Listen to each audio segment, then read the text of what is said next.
పోలేదు అచ్చెన్నాయుడు, కాబట్టి సీనియర్ కాబట్టి ఆయన ఏమనడానికి లేదు. లేదు స్పీకర్గా ఉన్నటువంటి అయ్యన్న పాత్రుడు గారు నర్సీపట్నానికి సంబంధించి మున్సిపల్ సాధారణంగా మీకు నాకు ఎప్పటి నుంచో చూస్తున్నాం ఉద్యోగాల్లో చైర్పర్సన్ ఉద్యోగం లేకపోతే డిప్యూటీ చైర్పర్సన్ వీళ్ళే కదా అధ్యక్షత వహించేది. దాంట్లో ఎమ్మెల్యేళ్ళు అధ్యక్షత వహించడం ఏంటి, వాళ్ళిద్దరు రానన్నారని అవతల పార్టీ వాళ్ళు అని చెప్పేసి అధ్యక్షత వహించి బడ్జెట్ అనౌన్స్ చేయడం ఏంటి.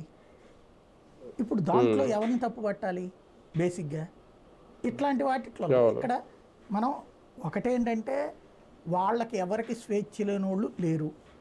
అదే సందర్భంలో కొంతమందిని ఈ కొత్తగా వచ్చినటువంటి బీసీ మంత్రుల్ని సీనియర్ బీసీ మంత్రులు కానీ లేదంటే కనుక పార్టీలో ఉన్నటువంటి కొన్ని వర్గాలు అంటే పెత్తనం చేయాలనుకునే వర్గాలు వీళ్ళని టార్గెట్ చేస్తూ సోషల్ మీడియా ట్రోల్ చేస్తున్నాయి. వాళ్ళని దొంగలుగా చిత్రీకరించే ప్రయత్నం, చేతకాని వాళ్ళుగా చిత్రీకరించే ప్రయత్నం చేస్తున్నారు.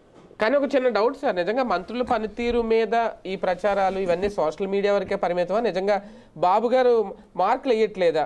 మా బాబు గారు కూడా పట్టించుకుంటారు, బాబు గారు కూడా మార్కులు వేస్తారు అంటే సింపుల్ లాజిక్ అండి.